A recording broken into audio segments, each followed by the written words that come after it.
par le pouvoir du crâne ancestral. Point Break ou Bad Boys 2? Attrape le chat!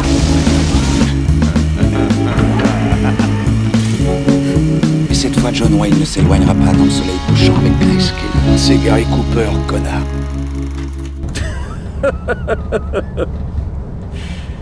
Je déconne. Ok, c'est parti, on y va, mesdames et messieurs, bonsoir, bonjour, bienvenue dans Film à emporter. Je suis Alexandre, je serai votre hôte comme d'habitude avec Arnaud. Salut Arnaud. Salut Alex. Aujourd'hui, on va vous parler de Hard Rain, film de 1998 réalisé par Michael Salomon, avec Christian Slater, Morgan Freeman, Randy Quaid ainsi que Minnie Driver. Hard Rain nous raconte l'histoire d'un convoyeur de fonds interprété par Christian Slater qui pendant une période de cataclysme, une inondation qui a lieu dans une petite ville américaine, eh bien, ils doivent vider une banque et ceux-ci se retrouvent attaqués par un groupe de cambrioleurs menés par Morgan Freeman qui vont du coup tenter de le récupérer pour vous récupérer l'argent. C'était extrêmement confus, mais dis-moi Arnaud, qu'as-tu pensé de ce film ? J'en ai pensé, moi j'aime beaucoup le film parce que c'est un truc, déjà c'est moi qui l'ai proposé pour ce podcast. Ça fait partie des petits actionneurs de fin 90, cette décennie-là qui ont été un peu oubliés parce que justement c'est une décennie de cinéma d'action en fait avec d'énormes références. Je pense à Cameron forcément, les T2, même True Lies, enfin, des énormes films. Et je pense qu'il a payé le prix un peu de cette décennie d'action en fait justement. Je pense qu'il arrivait en fin de décennie et que les gens étaient un peu lassés de voir ça. D'autant que là en plus en tête d'affiche on avait Christian Slater qui s'était fait remarquer dans Broken Arrow juste avant avec Travolta, surtout dans le... Et là j'ai perdu le nom, c'est là qui est problématique. Le film bordel, Trop Romance, voilà. Donc il était issu de ça, mais c'était pas un actionneur, si tu veux. Et en plus il est producteur sur le film, donc il a perdu gros. Je vais expliquer pourquoi juste après, mais et en fait du coup c'était pas non plus des têtes d'affiche hyper vendeuses. Alors il y a même malgré Morgan Freeman, c'est pas non plus le star d'action. Il était sur l'affiche, mais c'est lui. D'ailleurs, ce qui est marrant, c'est que sur le générique, enfin au début du film, dans le générique où t'as les noms qui apparaissent, les crédits, tu vois Morgan Freeman apparaître en premier. Ouais. Tu vois, c'était un peu le même effet que Schwarzenegger sur un Batman et Robin, il était en tête d'affiche. Donc alors que c'est le troisième rôle même. Ouais. Et donc du coup, donc le film, je pense qu'il paye un peu. Voilà, les pots cassés d'une décennie un peu boursouflée en termes de cinéma d'action. Mais ce que j'aime bien, c'est qu'il est vendu sur un high concept, en fait, qui était finalement, on mélange de films catastrophes, qui était très en vogue aussi à cette époque-là, notamment fin 90. Il y avait un retour de ce cinéma-là avec les films comme Daylight, Twister, c'est le fameux trio de tête, tu sais, avec Twister, le pic de Dante, même des nanars, Volcano, qu'on aime beaucoup pour d'autres raisons. 97. Ouais, alors Independence Day, dans une certaine mesure, mais complètement, ouais, c'est ça, c'est le retour vraiment, tu vois, à partir de 95, il y a eu beaucoup de films comme ça qui sont revenus, quoi. Et du coup, le parti de pris c'était de mélanger ça, donc le film catastrophe typique, donc ici un ouragan, donc qu'ensevelit une ville tout entière, donc on sait pas trop où ça se passe d'ailleurs, c'est un peu une espèce de contrée d'Amérique du Sud, voilà, en bord du littoral quoi. Avec un barrage. États-Unis, mais États-Unis, avec un barrage qui va céder, enfin tu vois, donc ce truc-là, c'est l'enjeu d'ailleurs, le barrage qui va céder, qui va faire que la ville soit inondée. Et en même temps, l'actionneur, dans le sens où, voilà, comme tu l'as dit, c'est des convoyeurs de fonds qui viennent ils profitent de cet ouragan pour faire leur braquage du siècle, quoi. C'est-à-dire braquer un camion de la Brinks, en fait, simplement. Et ça va pas se passer comme prévu. Voilà. Donc... Mais moi, ce que j'aime bien dans ce film, c'est que... c'est un petit actionneur, c'est resserré, c'est 1h30 de film. Et c'est aussi une qualité propre au film, c'est que je trouve, à l'époque, on savait encore dessiner des personnages attachants. Les tracer très rapidement, c'est un coup de crayon, mais tout de suite, aussi par les acteurs, mais par les interactions qu'ils ont entre eux, on est attaché à ce qui va leur arriver, en fait, du coup ça marche très bien. Donc moi je trouve rien que le film est attachant pour ça. Je trouve que la dynamique entre les personnages sont très, très sympathiques, il y a une espèce de romance, pseudo-romance très classique, un peu convenue parfois parce qu'un peu cliché, mais en même temps tenu par des acteurs qui sont vraiment en pleine forme. La nana, je sais plus comment elle s'appelle, je crois que c'est Driver quelque chose, c'est Minnie Driver, voilà, exactement, qui était une nana qu'on voyait de temps en temps, pareil, second rôle dans ces années-là, qui était une tête particulière mais qui était assez attachante aussi. Et ça marche bien, et en plus de ça je trouve que c'est, en termes d'effets visuels, il y a un espèce de mariage dans ce film entre la technologie moderne, c'est-à-dire les VFX qui sont un peu datés aujourd'hui évidemment, le studio, et c'est beaucoup de studios dans le film, et on prenait aussi des man paintings, c'est-à-dire l'ancêtre un peu du fond vert aujourd'hui, c'est-à-dire c'était des vraies peintures en fait qui sont sur toile en fait en fond, qu'on mettait en fond dans une scène pour agrandir le décor, pour donner une espèce d'effet. Et d'ailleurs le plan séquence du film, enfin une espèce de plan séquence d'ouverture du film, pareil, on peut le trouver vieillot formellement si tu veux, mais le plan est intéressant parce qu'il y a double fonction. La première c'est de présenter la ville, donc le barrage, on commence d'un point de vue d'une montagne pour t'expliquer que la ville est perdue vraiment quelque part, qu'en gros l'aide, s'il doit y avoir appelé de l'aide de l'extérieur, elle arrivera pas tout de suite, quoi, si tu veux. Donc on comprend ça dans le même plan. Donc on part de la montagne pour arriver au barrage, donc on comprend que le barrage qui commence à être inondé, l'eau qui se déverse de partout, ça va être l'enjeu du film, parce qu'on sait que ça va être un film dont la tempête va être problématique. Donc on sait que ça va finir par péter au bout d'un moment. Après t'arrives, t'as une espèce de travelling, ça continue, puis t'arrives dans la ville. Et là, ce que j'aime beaucoup, c'est qu'on te présente. Donc, j'en parle aussi parce que justement, tu as le main painting de la montagne au début, tu vois, qui donne un sentiment d'immense, de décor immense, tu vois, de grandeur dans la scénographie, qui est plutôt charmante parce que on sent le studio et en même temps, ça donne une espèce de gageure au film, presque une espèce de lisière, presque irréel, tu vois, il y a un truc de genre on est isolé dans un truc un peu hors sol, ça ne peut pas arriver, mais là formellement dans l'image, il y a quelque chose, on y croit parce qu'on sait pas où ça se passe, il y a presque un truc presque fantastique là-dedans. Et avec le ton très grisâtre de la tempête. Et voilà, et j'en viens, je fais le parallèle avec ces plans séquences. C'est vraiment, c'est pour comment dire, donner un point de vue qualitatif au film, c'est que dans ce plan séquence, quand je parlais de personnages bien travaillés, c'est que tout de suite on va faire un jeu de dupes en fait. La présentation des personnages, par exemple, au début, à la fin, on arrive sur la ville du coup, avec des flics, tu vois, en gilet jaune, qui essayent de faire la circulation parce que les rues sont inondées. Et en fait, on te les présente comme des espèces de flics, de shérifs, un peu, du coup, comment dire, nobles. Ils font leur travail. En fait, ces flics-là vont s'avérer être la némésis du film plus tard. T'as même un jeu avec le maire, je crois, où ils sont en mode genre le politique, machin. Ouais, toi. Et puis, ils c'est-à-dire le conspuent un peu en mode regardez, il se barre et tout. Voilà, les vrais. Et nous on va faire ce que lui il ferait pas, donc on va rester ici, puis on va faire notre exactement. boulot. Donc noble, tu vois, on est dans le discours classique du prolo qui en gros critique le riche. Entrepreneur qui lui va être guillemets le méchant parce que de facto, tu vois, et puis eux sont nobles parce qu'ils font le travail misère mais qu'il faut faire, tu vois. Donc c'est intéressant avec ce qu'ils vont devenir derrière les personnages. Et juste après ça cut, on arrive sur une espèce de braco, tu sais, en fait on voit, c'est filmé à hauteur de jambes, en fait tu vois que les jambes avec un sac de fric et tout, genre donne-moi l'argent, dépêche-toi, il prend l'argent, puis ça se barre vers un camion, tu dirais c'est des bracos, et en fait non, c'est des convoyeurs de fond. C'est filmé, genre tu vois, c'est leurs chaussures et tout. Donc, eux, finalement, c'est eux qui vont être les héros du film, en fait, ils sont convoyeurs, donc c'est logique qu'ils soient filmés au début comme ça. Et puis après, on arrive sur une partie d'échecs avec Freeman et son équipe qui jouent, une partie de, je sais plus ce qu'ils font, un jeu de cartes, autour d'une table, tu sais, avec une bière à la main. Non, c'est juste, ils sont au comptoir et. Je sais plus exactement. Ils sont au comptoir et c'est quoi déjà, c'est Morgan Freeman fait des mots croisés.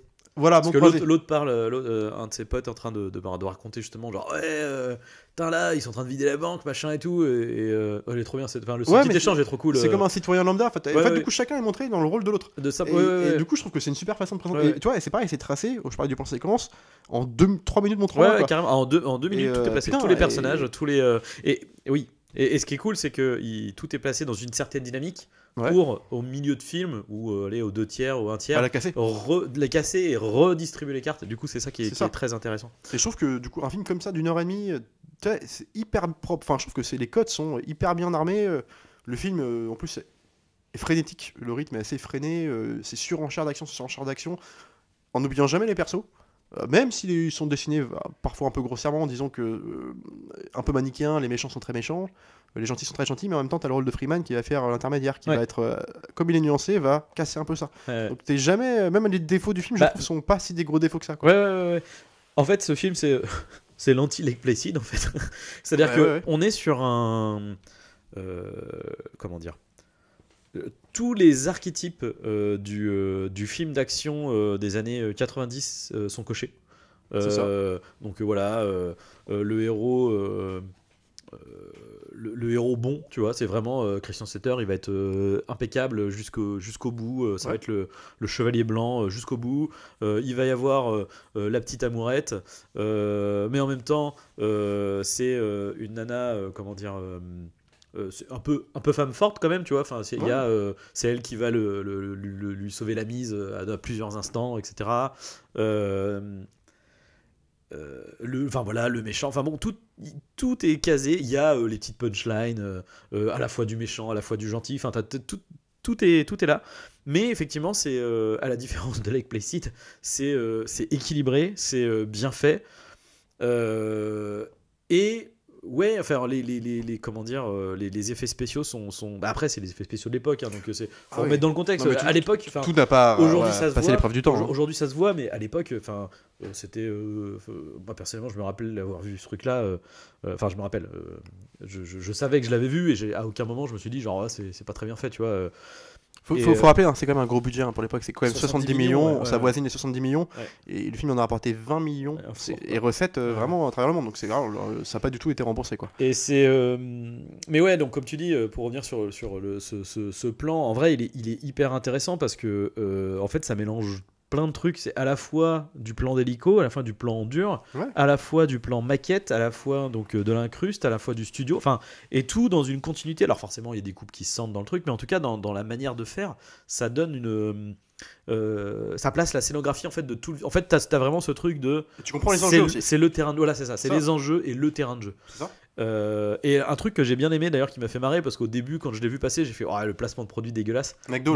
Ouais. Mais qui en fait après va être un repère visuel parce qu'en fait on va voir comme le niveau de l'eau va monter et en fait t'as plusieurs endroits comme ça, t'as une statue, t'as l'église machin et en fait ça va être des rapports visuels pour voir le niveau de l'eau qui monte en fait au fur et à mesure du film. Et accessoirement un placement de produit mais du coup utile dans l'histoire. C'est ça en fait, c'était à l'époque aujourd'hui encore ça arrive qu'on arrive à habiller des placements de produits de manière intelligente, quoi, pas juste gratuite à base de regardez, j'ai bu un magnifique martini. La belle Mercedes, je crois, dans Avengers Endgame. Voilà. Une Audi.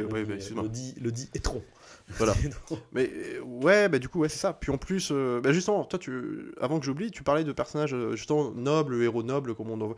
Et moi, ce que j'aime bien, c'est qu'ils assument ça. C'est-à-dire, à l'époque, c'était juste un mec. C'est le chevalier blanc. Droit dans ses bottes. Voilà, il fait son boulot. Même parfois presque à la.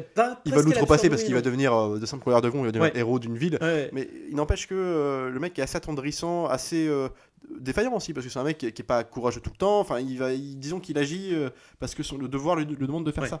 Il va défendre ses intérêts. Mais ce que je veux dire, c'est qu'aujourd'hui, maintenant, un mec comme ça, ça va être des Chris Pratt. Sauf que les Chris Pratt, qu'est-ce qui va se passer? C'est déjà le lisse au possible, mais c'est qu'on va en faire des gens. On va être obligé de les moquer quelque part. C'est-à-dire que, sous prétexte d'être cool, on va faire des blagues un peu de cul, tu sais. Il y a toujours un truc un peu, une déviance un peu bizarre. Et du coup, c'est pas pris à la légère. Non. Là, on a un vrai mec. Alors, tu me diras, les auditeurs qui écoutent nos podcasts pourraient dire oui, mais dans ce cas-là, quand vous vous foutez de la gueule d'un mec comme Bill Pullman qui est droit dans ses bottes. Oui, mais Bill Pullman, il est droit dans ses bottes. Premier degré à l'écriture, sauf que Bill Pullman ça reste un gros sexiste bouseux comme les autres quoi.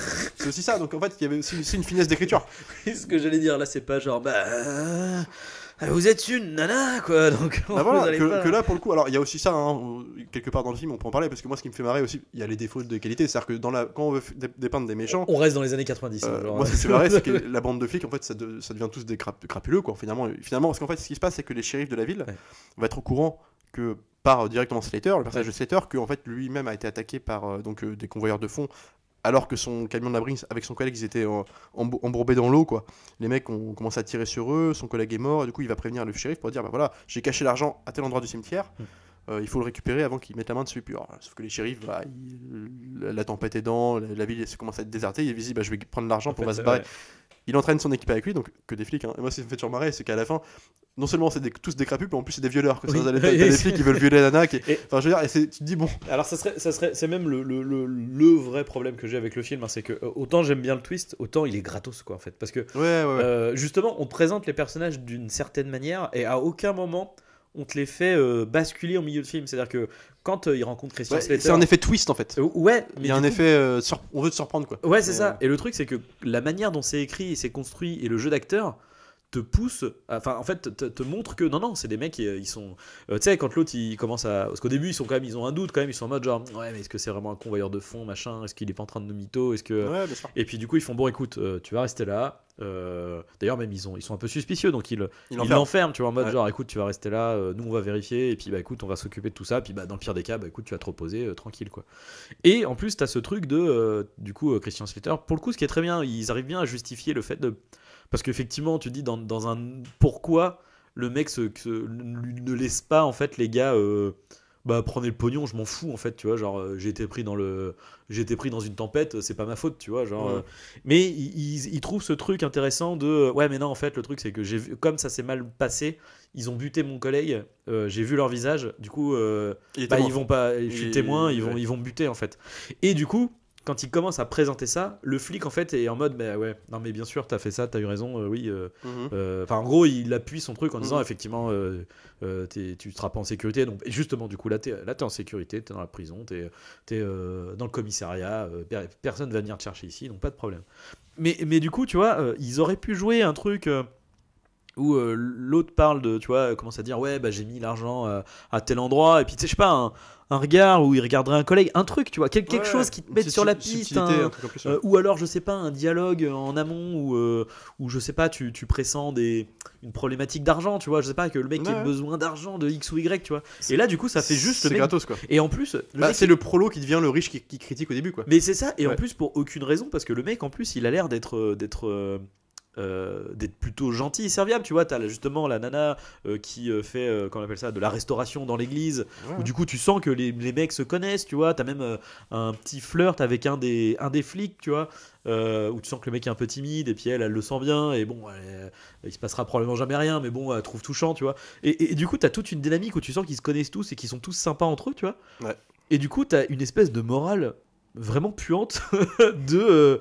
enfin genre le flic qui devient violeur, tu fais mais de pourquoi en fait déjà oui mais c'est ça. Alors, pour je parlais du mécanisme de la chose au début du film, enfin au début du podcast, c'est qu'en fait c'est contrebalancé par le personnage tout en plutôt nuancé de Freeman qui de couleur de fond qui va se prendre parti après avec les gentils, tout en voulant regarder l'argent, mais voilà. Mais je veux dire aussi pardon, on parlait de l'acteur justement, donc le shérif, il est joué par Randy Quaid, donc le frère de Dennis Quaid, qui le joue de façon dégénérée, mais il le joue en fait comme il jouait l'espèce de fou allié. À partir du moment où il brille dans le film, dans Independence Day, où il jouait l'illuminé du village, moqué par tout le monde parce que soi-disant il aurait été kidnappé par des extraterrestres, tu vois. Et ils ont fait des trucs sexuels. Il joue pas, et puis comme il a une trogne bizarre en plus, tu vois, c'est presque un personnage de bande dessinée, à la fin avec son costume surtout jaune. En VF avec. Bah ouais, en plus il est doublé par le même doubleur en plus que dans Independence Day, donc il y a une espèce de voix très suave, très aiguë, bizarre, tu sais, tu te dis c'est bizarre, c'est pas le mec du début du film quoi. Alors qu'en VO pas du tout. Enfin en VO c'est propre. Je sais pas il a une voix un peu plus je vais dire un peu plus grave quoi, un peu plus normal quoi, enfin moins cartoonesque en tout cas. Mais il y a des idées de scénographie d'action qui sont sympas, moi ce que j'aime bien, en fait. Et on a des espèces de scènes, des idées. Toi la scène typiquement tu disais qu'il il est enfermé au bout d'un moment, le personnage de Slater, par précaution parce que les flics veulent aller retrouver l'argent pour aller déjà vérifier qu'il a bien dit la vérité. Et donc on se retrouve enfermé, l'eau monte forcément, au bout d'un moment la tempête, le barrage cède, et puis en fait il va se retrouver. Et là t'es dans une scène de film catastrophe, on n'est plus du tout dans un film d'action, ça, puis en plus assez ingénieuse. Et puis en plus on joue avec le danger peut venir de nulle part. C'est-à-dire qu'au début t'as tout un truc avec l'arbre qui arrive où tu fais putain merde, et t'as l'eau qui monte en même temps, et tu fais putain il est dans la merde, il essaye de choper les clés et tout, donc en fait on te met une fausse piste avec ses clés où finalement c'est pas les bonnes. Et justement l'arbre, ce qui est intéressant c'est qu'au début la fois que tu vois tu te dis merde, attends il va tomber, ça va être une facilité d'écriture, l'arbre va le libérer. En fait non, c'est juste que ça c'est ça en fait qui est intéressant, c'est que c'est l'arbre qui est un danger qui finalement devient une aide, qui en fait non, parce que en fait ça fait rien du tout, ça entrouvre le truc, mais c'est encore une fausse piste pour putain je vais essayer de sortir, mais en fait non pas du tout, qui va l'amener à se dire ah putain il faut que je regarde là-haut et je vais faire son truc là avec son espèce de tuba au niveau de en gros il utilise le comment dire, une espèce de cavité où il y a la lumière en fait pour avoir un espace où avoir l'air pour respirer. C'est hyper ingénieux. Faut y penser qu'en plus. Et pour que finalement c'est la nana qui le libère et qui en plus est amenée parce qu'en fait en parallèle avant t'as une scène où elle se barre en fait. Et quand elle voit que tout se barre en cacahuète, elle tilte que ah putain mais il est enfermé en fait. Et du coup t'as ça qui est placé en amont, ce qui fait que quand elle arrive, ça ne paraît pas comme arrivé comme un cheveu sur la soupe. Et puis encore plus en amont, en plus leur première rencontre, c'est qu'ils se retrouvent dans l'église pour un concours de circonstances, mais en fait elle qui s'occupe justement de rénover tout ça, le frappe parce qu'elle le prend pour un pileur. Puis en fait du coup il y a un rapport de force tout de suite dans leur confrontation et elle va le sauver à contre-coup derrière ça. Il y a un truc, du coup c'est malin comme relation, un peu de rapport de force. On se retrouve au même endroit, mais je te dois quelque chose donc je vais t'aider, et puis c'est un peu de non-dit. Et d'ailleurs, je tiens à dire, on parlait de Slater, il est producteur de film. Donc, peut-être pas le seul, mais du coup, il a mis des plumes là-dedans. Il croyait au truc, au projet, quoi. Il fait certaines de ses cascades. Hein. Il fait beaucoup. Je crois qu'il fait la plupart de ses cascades. Et alors, le truc aussi qu'il faut dire, c'est que par rapport à ça, le tournage du film, ça s'est donc majoritairement passé dans l'eau, même tout le temps. Va être tout le temps dans l'eau. Ils ont dû juste et en fait, tout le monde était malade tout en permanence. Ça a étendu sur quelques mois. Il faut quand même bien le savoir. Avec une eau, toujours. On est sur des bassins de studio, tu sais, enfin très compliqué, quoi, avec les décors qui montent et compagnie. Et ce qui est intéressant, c'est que il n'y a pas que l'échec cuisant du film en termes de box-office. Les critiques étaient très mauvaises à l'époque. Je crois qu'aujourd'hui encore, il y a un truc genre 30 sur 100, enfin, tu sais, dans les sites qui regroupent les. Alors que même s'il est plutôt aujourd'hui, il y a une bienveillance, on va dire, du spectateur lambda des vidéoclubs des années 90 qui regarde un film comme ça. Moi, j'y trouve mon plaisir, j'y trouve mon compte là-dedans. Après, il y a peut-être un effet. Si à l'époque c'était un énorme budget, il y a peut-être effectivement un. Attends, il sortait. Tu peux t'attendre à mieux, peut-être. Tu tapais Effectivement. Titanic juste avant. Enfin, toi, t'avais des gros trucs qui Bon, sortent. après, c'est pas le même genre non plus. C'est pas le même genre, mais bon, voilà. Enfin, c'est pas. Tu tapes un truc catastrophe. Tu sais, bon, ça reste un petit actionneur malgré le gros budget, ça reste resserré sur une ville, 1h30. Ouais. C'est un high concept, mais ça reste un. Tu vois, en fait, ça fait film sans prétention quand même en fait dans la manière d'être dont il est articulé. C'est son charme, c'est ce que j'aime bien aussi. Ouais. Dans l'énormité du projet, ça reste un petit truc qui sait resserrer son histoire, ses enjeux avec très peu de persos. En plus, il profite du fait qu'il n'y a pas de figurants parce que la ville est censée être désertée. Oui. Donc c'est malin. Enfin, je trouve ça plutôt... donne une ambiance un peu. Une justification à la course-poursuite. Parce que du coup, entre les convoyeurs de fonds qui poursuivent Slater, mais en fait, comme il n'y a que lui potentiellement dans la ville, entre guillemets, il est plus facile à repérer. Enfin, du coup, il y a un truc, c'est malin. Et du coup, donc tout le monde tournait dans l'eau. Et donc, quand je disais qu'il n'y a pas eu que les critiques et le box-office, c'est qu'il y a même les acteurs propres du film. Genre, Morgan Freeman, il y a des interviews quand même, il dénigrait le film en disant vous l'avez vu ce film, regardez-le pas, c'est pas terrible quoi. Enfin, tu vois, plus tard, tu vois, genre. Est-ce que parce qu'ils ont gardé un mauvais souvenir du truc, c'est compliqué? Mais en même temps, le projet de tourner dans l'eau qui est très compliqué, on se connaît depuis les dents de la mer, c'est impossible de tourner dans l'eau. Encore plus dans les océans, là c'était en studio, mais quand même. Et en fait, le mec, pourquoi il a été choisi Salomon? C'est parce que lui, c'était un directeur de photo danois à la base, c'est son deuxième film. Après, alors, j'ai perdu le nom, pardon, c'est Kalahari en 93, mais du coup, sur le territoire américain, c'est son deuxième film. Et le mec était directeur de photo sur Abyss. Donc en fait, il n'est pas été choisi pour rien. Un mec qui sait tourner dans l'eau, il faut un mec comme ça pour le faire. Quoi. Et je trouve que c'est super. Moi, c'est un peu. On parlait de Mosto avant le podcast entre nous deux, comme ça. Et je pense que c'est un peu l'équivalent. C'est des mecs qui sont des bons artisans, tu vois, qui savent. Ils font des trucs propres, carrés, à la Joe Johnson, tu sais aussi. Ouais. Alors après, à la différence de Mosto, je le trouve quand même vachement plus. Je sais pas comment dire. Il a une mise en scène qui est quand même vachement plus ludique en fait. Enfin, parce que toutes les scènes d'action, toutes les scènes de course-poursuite sont hyper fluides et sont surtout hyper. Je sais pas comment dire. Hyper inventive dans le rythme, dans la scénographie. T'as vraiment tous les objets, tout ce qui va servir en fait à la scène d'action est placé à chaque fois. Puis scénographie est cool aussi parce que du coup on parlait de même scène d'action ou non, action entre guillemets, mais en tout cas pas bourrine actionneur. Quand la nana se trouve, il se trouve qu'à un moment la nana va se retrouver menottée à sa rambarde d'escalier chez elle. Oui. Et en fait à ce moment-là l'eau monte. Donc en fait ils te font un enjeu avec l'eau qui monte. Peut-être très Titanic ça aussi. C'est très Titanic, mais alors, ils te font un enjeu avec l'eau qui monte. Elle est au barreau, donc elle peut monter de barreau en barreau, sauf qu'avant elle peut plus monter, puis l'eau monte jusqu'à elle parce que le barrage a cédé. Enfin une dérive du barrage. Et du coup donc t'as une autre menace, c'est que t'as le flic avant qui vient pour essayer de la baiser, de la violer. Et puis logiquement tu te dis dans la fluidité du truc comme tu racontes, tu dis là qu'est-ce qu'il va faire qui va la sauver quoi. Dans la logique du scénario, rapport de force, Slater elle début, elle le tape une première fois, elle le sauve, il va la sauver et puis c'est ce qui va finir par arriver. Donc c'est logique en fait même dans le parcours des personnages. Il y a un truc de après elle se débrouille. C'est ça qui est... bon après voilà. Alors, débrouillarde aussi tu vois. Voilà non mais enfin c'est à dire que elle bute le type, elle arrive à décortiquer le truc d'escalier, la rambarde d'escalier pour pouvoir passer d'un truc à l'autre. J'ai très peur. Le cadavre. Il commence à le manger et tout, genre le film qui se bat en cacahuète. Non, mais enfin. Elle est débrouillarde, c'est pas une cruche, tu vois. Non, c'est ça. Parce que, encore une fois, comparaison de Lake Placid. Je n'appuie pas Lake Placid pour rien, parce qu'en fait, je sais pas si. C'est la même époque. Non, mais surtout ce que tu as remarqué, il y a un acteur en commun. Ah putain, attends. Il y a la petite Betty White. La mémé croco. Ah putain, c'est la mamie. Oui. Ah bah tu vois, non, je sais pas. Et bah qui sont, moi j'aime beaucoup ces personnages dans le film. Le couple est trop bien. Parce qu'en plus ils sont présentés comme justement le vieux couple bougon qui veut, enfin elle surtout parce que lui un peu à sa botte quoi, qui veulent rester alors que la ville est évacuée, eux ils veulent rester parce qu'ils veulent hors de question de quitter notre chez nous quoi, tu vois. Et puis ils sont malins parce que c'est des personnages attachants, mais comme tu peux en voir plein, comme des troisième rôle, des personnages que tu peux retrouver dans un truc comme Daylight par exemple, tu sais, t'as toujours le petit couple de vieux parmi les survivants. Et là où c'est marrant, c'est que justement il te joue un espèce, c'est encore un jeu de dupe, on présente comme la bourreau quoi, un peu du couple, celle qui donne les ordres, qui est un peu fucked up quoi, tu sais. Au final, enfin, tu te rends compte qu'ils vont servir d'otage plus tard dans le film, parce que c'est les seuls survivants qui restent en fait.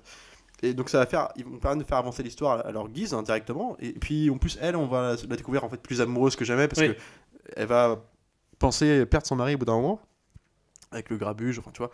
Et en fait, tu la vois commencer à libérer une émotion. Donc en fait, c'est pareil, le manichéisme est toujours un peu, tu sais, en dents de scie, quoi. Même s'il y a un peu l'effet cuisine, hein, parce qu'à un moment donné, c'est bon, écoute, tu vas fermer ta gueule. Ouais, ouais. Bon, c'est drôle, la scène est drôle, mais, Ouais. mais bon, voilà, c'était. Mais j'aime bien même la confrontation, même la façon dont elle parle à Freeman, tu vois, Oui, genre oui. simplement que lui plutôt ça, enfin, Oui. qui est le chef des convoyeurs, mais qui est plutôt sage, qui essaye de calmer le truc. Lui, tout ce qu'il veut, c'est aller vite, être discret, et puis qu'on personne, pas de blessés, quoi. Puis elle, je suis avec des enculés, enfin, tu vois. Et Freeman qui répond juste par un regard un peu. Puis Freeman, ce que j'aime bien, alors pareil, Freeman, il la joue très sobre dans le film, c'est Ouais. plutôt un mec le sage du truc, quoi, malgré tout, malgré son casier, tu vois. Il la joue pas Dreamcatcher, quoi. Non, mais il a des poses, moi j'adore. Ouais, genre, il y a un moment tout con, à la toute fin du film, en fait, quand la meuf, enfin, pour raconter vite fait la scène, à la toute fin du film, en gros, bah ça y est, les shérifs sont actés comme les méchants Ouais, du film, ouais. tu vois, si tu veux, avec son équipe, enfin une partie de son équipe, parce qu'il y a des traîtres qui sont en fait les gentils, le mec de son équipe, le policier qui est amoureux de la nana, forcément veut pas suivre les ordres de son shérif, quoi. Mais je veux dire, lui, il se retrouve à tirer, tu sais, à essayer de buter la nana, justement, tu sais, ils sont attachés sur l'espèce de petite barque, tu sais, alors je sais plus, c'est compliqué à expliquer pourquoi. Et du coup, bah, justement, la nana a le dessus parce qu'elle a l'arme sur lui. Sauf qu'elle tire, bah, évidemment, le classique. Ah ouais, oui. Voilà, il n'y a Ouais. plus de munitions. Et puis là, t'as Freeman qui, en fait, et Slater qui Oui, tirent qui tous les deux tirent au loin. comme des. Et juste la pose de Freeman à ce moment-là, en plus filmé un peu dans le clair obscur d'une nuit, Ouais. un peu, tu sais, genre sur le côté comme ça. Et puis il a beaucoup Ouais. de poses sur le côté où il regarde comme ça, un peu, un peu il est mystérieux, iconisé ça. de ouf. Ouais. Et j'adore. On parle de la scène d'iconisation. Je te laisse en parler. venir. Parce qu'on en parle Bah, tous du les coup, au tout début, la première confrontation en fait entre les braqueurs et les convoyeurs, en fait, donc le camion est coincé dans la flotte. Et là, ils voient une voiture, une lumière qui arrive au loin, et donc en fait, c'est Morgan Freeman et son équipe. Et du coup, ils sont en train de communiquer en fait, parce qu'il y a trop d'eau, donc ils sont il y a le camion qui est coincé, et puis l'autre qui est encore un peu au sec, qui met leur phare sur eux. Ouais. Et du coup ils sont en train de communiquer en mode genre, ah, vous avez un problème et tout, puis bah forcément Christian Slater qui est en mode ah, c'est bizarre, les mecs ils arrivent pile au bon moment, on est dans le pétrin, il y a quelqu'un qui arrive, Il se doute de quelque chose, ouais. ils se doutent de quelque chose, et puis là bim, il commence à remettre un projo en plus, quoi. Et du coup là il se dit vraiment il y a un problème, quoi. Et du coup là quand enfin quoi que non, ils se tirent dessus d'abord, je sais plus. Non, ils mettent le projo, justement. C'est là que c'est Ils mettent le projo. Ils mettent ça parce qu'ils veulent pas qu'on les voit. Ouais, c'est ça. Donc Ouais. lui il tilt. Bon, il y a une petite gunfight vite fait. Et du coup, bah, l'équipe vont aller vers le convoi, quoi. Et du coup, t'as leur silhouette avec Ouais. la lumière, le projo derrière et Bah, tout. ce plan, justement, est très emprunté au western aussi. Oh, complètement. Là, Et en c'est- plus, ils sont tous les quatre alignés. Lui, là, puis t'as Morgan Freeman qui a son chapeau et tout. Donc Parce que, à forcément. titre de comparaison, c'est un plan qu'on retrouve par exemple dans tous les westerns des années. Puis surtout à la John Wayne, puis surtout même repris dans Indiana Jones et la Dark Crusade à la fin avec ça, c'est vraiment l'ombre silhouette du Ouais. chapeau sur un Ouais. soleil couchant qui est remplacé ici par un phare de voiture. Ouais. Mais ça, c'est complètement emprunté au western, quoi. Ouais. Puis c'est des personnages de western. C'est souvent Puis on le est postulat dans de le braquage, départ on est dans le- de c'est bracos qui exactement ça, vont débarquer pour. Donc ça emprunte à beaucoup de genres aussi, tu vois. À la manière d'un Florent Siri sur Otage, tu sais, à la fin, qui se termine carrément dans une espèce de pub, tu sais, avec les mecs masqués, quand Bruce Willis veut récupérer sa femme, tu vois, t'es dans un truc de. Et du coup, puis en plus, c'est super beau, quoi, Ouais. à ce moment-là. Parce qu'en plus, avec la lumière qui fait pas naturel, parce que c'est bizarre, Ouais. mais donne un ton un peu fantasque au Ouais. film, fantastique, bizarre, hors du monde, tu vois, comme si ça pouvait se passer très loin de tout. Ouais. Et ce qui justifie d'autant plus par l'imagerie le fait que personne d'extérieur ne viendra les sauver, quoi. Et en fait, c'est ça en fait qui est à la fois c'est simple, mais il y a vraiment plein de petits moments de bravoure, de séquences qui sont bien mises en tension. T'as, je sais pas, mise en tension, tu vois, la puce, la séquence avec qu'on appelle ça, l'espèce de truc électrique. Ouais. Où du coup l'eau monte très très haut jusqu'au système électrique de la ville. Ouais. Et le transformateur, c'est ça que je cherchais, le transformateur électrique. Et du coup, ils essayent il y a l'enjeu de l'eau monte et du coup on va se faire électrocuter parce que le truc va péter. Et on est juste. Puis c'est de Donc l'acier, on grimpe sur un truc, merde c'est de l'acier, faut on va sur le. Mais sauf que pendant ce temps-là, en fait, ils sont coursés en fait. Mais Donc oui. t'as les autres qui sont en train de les courser en jet. c'est déjà En jet ski, oui c'est ça, un jet ski. Et puis du coup, scène d'action, ils retombent dans l'eau. Enfin, t'as la tension qui est crescendo, qui monte. c'est ça toute la générosité et la promesse d'un concept tenu. Ouais, c'est Parce ça. que là, typiquement, la scène que tu parles, ils sont sur l'acier, donc le lampadaire qui va prendre feu, le transformateur, tout ça, avec l'eau qui monte, mais c'est un truc. Tous les films catastrophes faisaient ça. Dans Daylight, par exemple, le camion est retourné, t'as un fil électrique qui prend au-dessus de l'eau. il faut l'éteindre. Mais c'est ça, c'est le même enjeu. Oui, mais là, t'as vraiment ce Mais truc c'est de doublé par un truc c'est ça, d'actionneur. crescendo, ça monte. En fait, c'est une sorte T'as 3 enjeux dans un même plan. c'est un Daylight Die Hard, quoi, en fait. C'est ça, dans l'idée. Et c'est pour ça que je trouve que le film est tenu. Parce que vraiment, ça n'arrête jamais, quoi. Pour le coup, à partir du moment où c'est lancé, c'est vraiment. Freeman arrive hyper vite en plus avec sa bande au début. Donc, ouais. Bon, après, t'as vraiment l'équipe de bras cassés, des bracos. Il y a un ancien prof, le jeune qui fait à moitié toxico, puis un type qui te balance des one-liners en prenant des citations de la Bible, le truc pas clicheton du tout. T'as aussi t'as des séquences d'action jouissives, des idées de séquences qui sont sympas. On parle de jet ski dans l'école, ou dans l'église même. Mais en fait, t'avais ça dans un Cri dans l'océan, pareil, la même année, tout ça c'était les mêmes années. Cri dans l'océan, à la fin un jet ski dans le bateau, dans les coursives du bateau, enfin, tu vois, c'est des trucs de gros cinéma bourrin à la Rainière Aline. Encore une fois, là, il y a vraiment, je sais pas comment dire. Là, c'est plus équilibré, quoi. Non, c'est surtout c'est plus cohérent en plus avec ce en plus, oui, voilà, c'est ça. Quand ils sont dans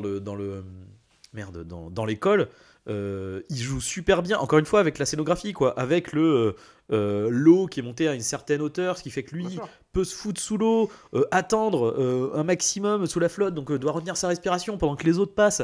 Il essaie de se faufiler derrière, joue avec l'escalier pour que l'autre il voie pas la hauteur qui s'est rétrécie, parce que vu qu'il y a l'escalier qui monte et bim, il s'éclate sur le. Enfin, il y a plein de petites idées dans l'action. Genre dans ce côté jouissif d'une course-poursuite en lieu clos, ça me rappelle aussi, c'est pareil, la même année encore, les influences ne viennent pas de partout. Enfin, tu vois, Peur-Bleu, excuse-moi, quand le cuistot est poursuivi par le requin dans les couloirs, les coursives du bateau et qui va s'enfermer dans le four, mais c'est des mêmes genres d'idées. Enfin, tu vois, c'est un truc complètement abracadabrantesque, tu vois, mais ça marche du tonnerre, quoi. Mais le truc, c'est que là, il y a ce truc qui fait que parce que beaucoup dans Peur-Bleu, c'est vraiment après c'est parce que le postulat de base est un poil ridicule. Oui, c'est complètement, mais c'est bon, mais là, assumé. Là, c'est pas le cas en fait. C'est ça qui est intéressant. Ce sera plutôt comment dire, l'idée en elle-même du scénar est plutôt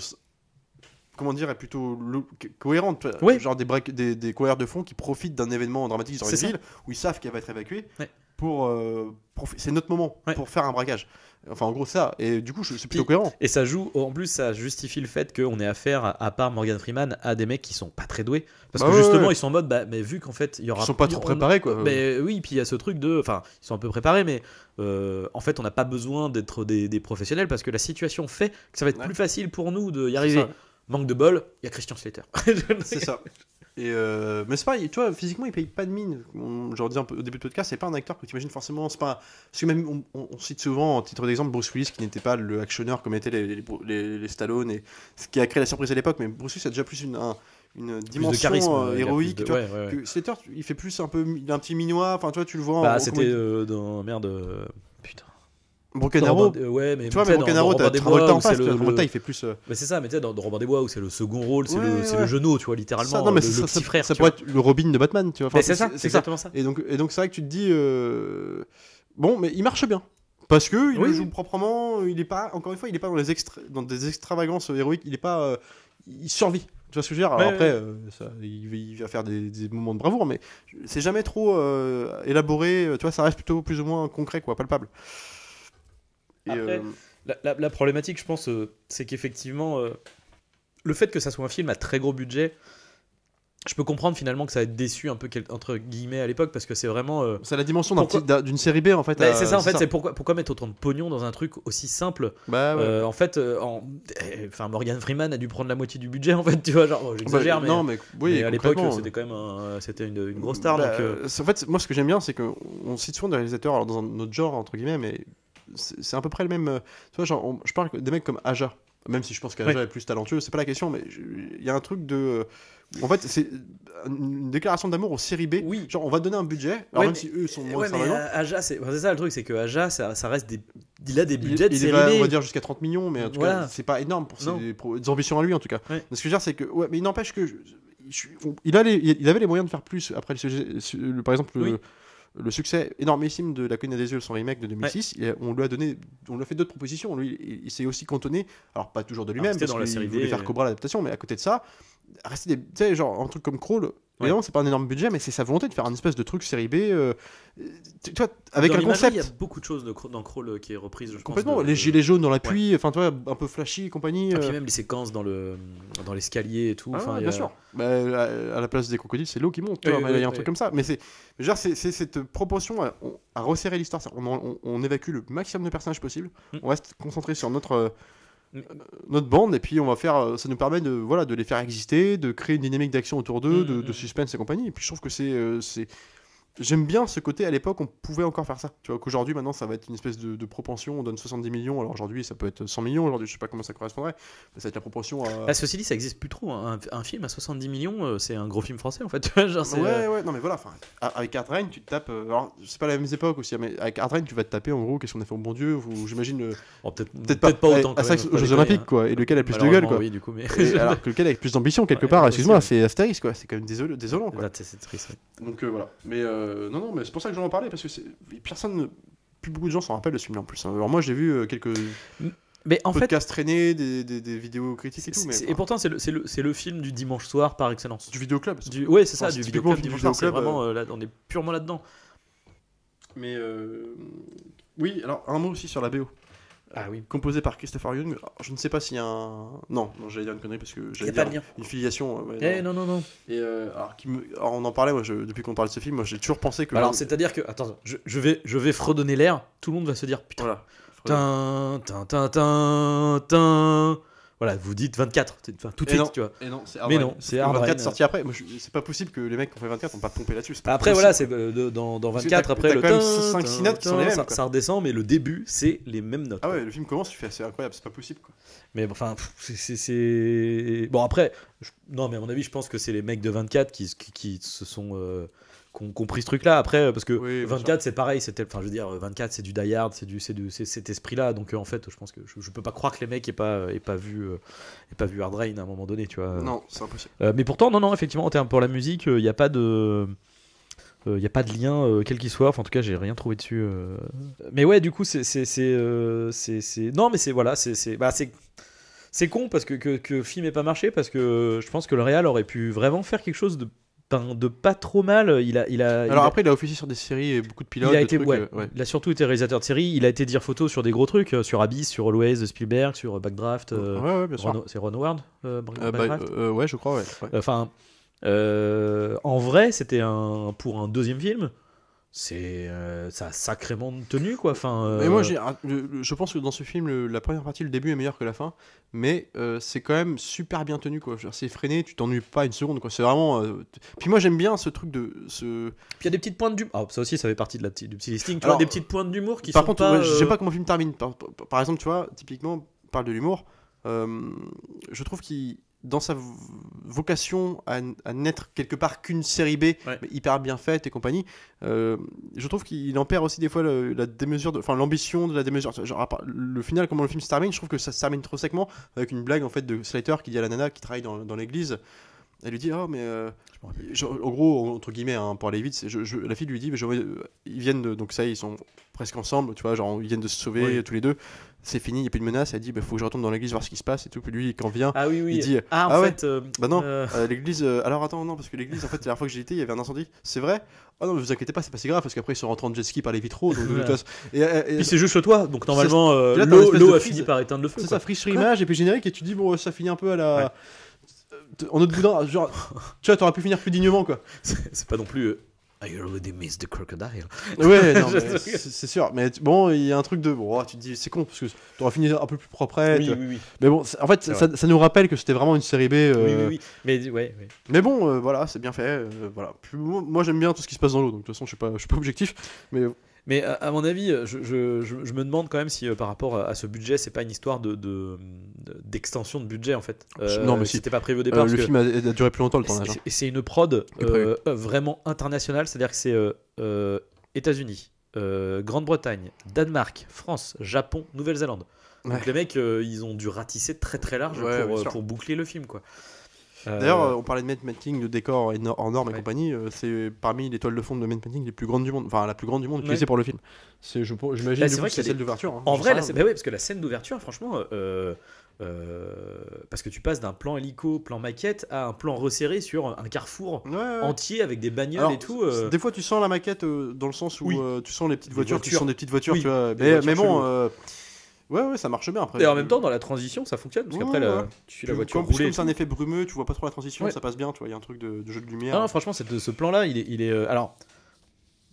il a vieilli, bien sûr, tu vois. Oui, non, mais ça, mais dans ce en que tout ça cas, dans, raconte, dans, dans ce que dans ça ce voilà, représente. exactement, dans ce que ça raconte et dans le mine de rien, même si ça a vieilli, c'est ça te fait pas sortir du film, tu vois. Non. C'est pas. Puis moi, ça, c'est un film que j'ai vu gamin. C'est pour ça que je m'en rappelais de ce film avec mes parents, parce que bah, c'était un truc qui devait passer à l'époque des 6 chaînes, tu sais, mais assez. En fait, dimanche soir, hein, j'ai c'est une le film de tendresse, TF1, j'ai c'est toujours une sûr. tendresse, c'est un truc que je peux. Ça, c'est le petit film que je peux remater de temps en temps, 1h30, voilà, tu te poses, t'es là, tu fais, ok, t'es bien au chaud à regarder une tempête comme ça. Ça marche bien, je trouve que c'est. Voilà. Mais Puis Freeman avait encore tenait la route, il a toujours tenu la route, mais. Non, mais bien sûr, quand je dis ça, c'est que là, il était au summum de son charisme. Oui. Je trouvais que. oui, c'était vraiment, la grande époque de Freeman, c'est clair. Ça fait du bien de le voir dans un truc d'action. Seven, 96, 15. Un film d'action qui ne soit pas le masque de l'araignée, parce que Le masque. des films comme ça, bon, un peu de petit Lee Tamahori, c'est pas le même style Suite quoi. spirituelle de Seven d'ailleurs. Lee Tamahori qui a officié aussi sur XXX2 Next Level. Voilà, donc. Lee Tamahori. Bah, c'est pas Meurt un autre jour. Aussi, bah, c'est-à-dire, lui, c'est la dichotomie, c'est-à-dire que c'est justement quand je rigole avec ça, c'est que lui, c'est les effets visuels, mais full CGI, ouais. ignoblissime, qu'on m'a vie au possible. Et voilà, enfin, du coup, il y a aussi une gageure dans ce film-là puis d'en faire Hard Rain, c'est que bah, c'est quand même beaucoup de studios. C'est du studio, mais c'est pas. C'est une des dernières, vraiment une des dernières années où tu Ouais. voyais encore tout ça. Enfin, un film comme ça, vraiment, où tu sens que c'est. Je pense à un truc. Enfin, en vrai, il y a plein de petites scènes qui sont vraiment cool. Parce que dans la maison aussi, on n'a pas dit, c'est qu'en plus la maison se décroche. Bah oui, non mais Enfin, c'est t'as des trucs, en fait, c'est stylé quoi. T'as 4 enjeux sur la même scène. 4 menaces sur un même. Donc c'est ça qui est intéressant, c'est Ouais. que tout est démultiplié. Ouais. Bah, donc voilà. Voilà. Moi je vous le conseille. De toute façon, je pense qu'on est deux. Hein. Petit film, mais petit film extrêmement sympathique. À qui se redécouvrir. regarde très très bien. Exactement. Et qui gagnerait sur les plateformes. Tu vois, genre tu fous sur un Netflix. Mais sur Netflix, il cartonnerait. Franchement, Enfin, ouais, je pense qu'il marcherait. Ouais. Bon, après, c'est sûr, c'est bon. Bah, je pense que la carrière de Christian Slater n'a pas été au beau fixe après, puisqu'il a tourné dans beaucoup de Weeble. Bah, c'est-à-dire qu'il a mis la main en bille. Enfin, il a produit aussi film, donc Ouais, donc il a perdu- il il a a dû dû perdre perdre. assez gros quoi. La vache. Au vu de la somme qui a été engendrée. C'est chaud. C'est chaud. Mais bon, malheureusement, ça fait partie du jeu. Mais voilà, en tout cas, c'était notre avis sur Hard Rain. Pluie d'enfer, en français évidemment. Sur ce, on se retrouve pour la prochaine. En attendant, continuez de regarder les films, c'est important. Salut à tous, salut Arnaud. Salut Alex.